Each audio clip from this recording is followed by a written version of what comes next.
Okay, so for problem 10, pinapakompute sa atin budgeted cash collections for May, then accounts receivable balance ng April 30 at accounts receivable balance ng May 31. So, for the cash collections ng May, we have to analyze the pattern ng collection. So, as ito, i-highlight natin siya yan. Yung mga month of sale, month after sale, etc. So, from here, alam natin, malalaman natin na yung collection sa isang buwan will come from sales of different months, hindi lang sa buwan na yon. Okay? So, analyze natin yan. Yan yung magiging pattern natin ng collection for the month of May.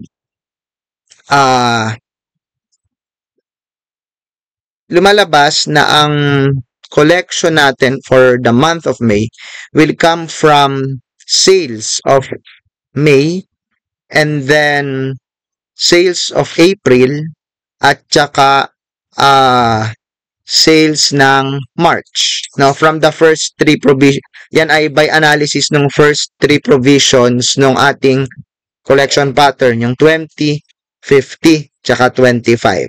So, bali ang mangyayari, ang collection natin for May, 20% ng May sales, 50% ng April sales, at 25% ng March sales. So, we have the solution.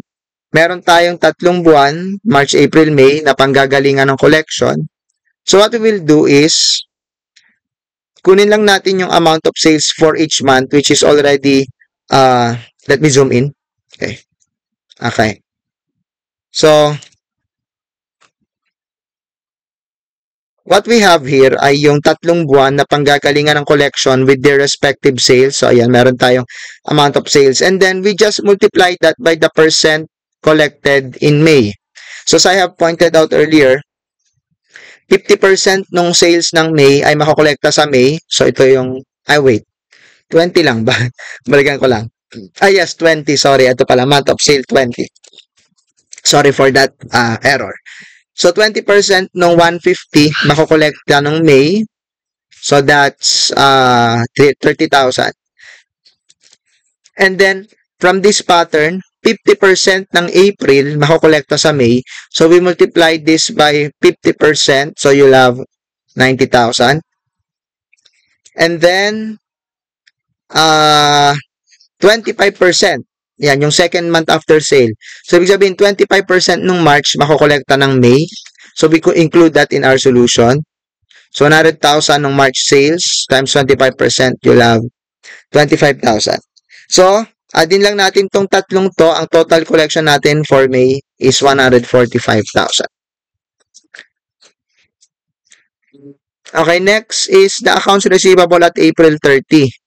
We can have a short solution there again by analyzing this pattern, yung 20, 50, 25, tsaka 5.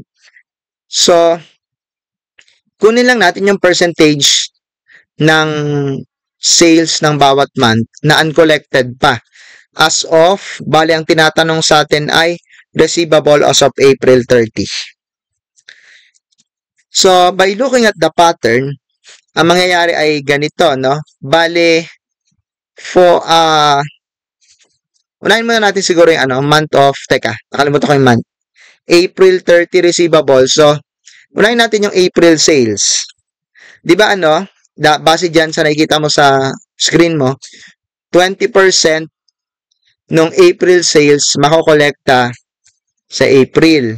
It follows 80% nun ay receivable pa. So, ibig sabihin, yung sales mo ng April na 180,000, multiply mo sa 80%, you'll get yung portion niyan na nasa receivable balance pa. So, 144,000. We will do the same pattern of analysis para sa March. Based dito sa pattern ng collection, 20% ng March sales makokolekta ng March, 50% makokolekta ng April. So, it follows 30% ng March sales uncollected pa as of April 30. So, March sales na 100,000 times 30%, you'll have the receivable galing sa March sales. Receivable as of April 30. na 30,000. You do the same for February. Look again at the pattern. So, yung February sales mo, 20% makolekta ng February, 50% makolekta ng March, at 25% makolekta ng April. So, may natitirang pang 5% which will be written off sa May. So, ibig sabihin, receivable pa siya. So, 5% ng February sales ay nasa receivable pa. So, that's 8,000. You get the sum of those three amounts, you'll have your receivables of April 80, 182,000. Now, for the next question, I leave it to you, no? Ganon din yung pattern ng analysis kasi tinatanong nun, receivable ng May 31. I-highlight ko na tong lahat. The answer is 179,000. I leave to you paano i-analyze yung pattern dyan. Halos kapareho lang yan ng April analysis natin.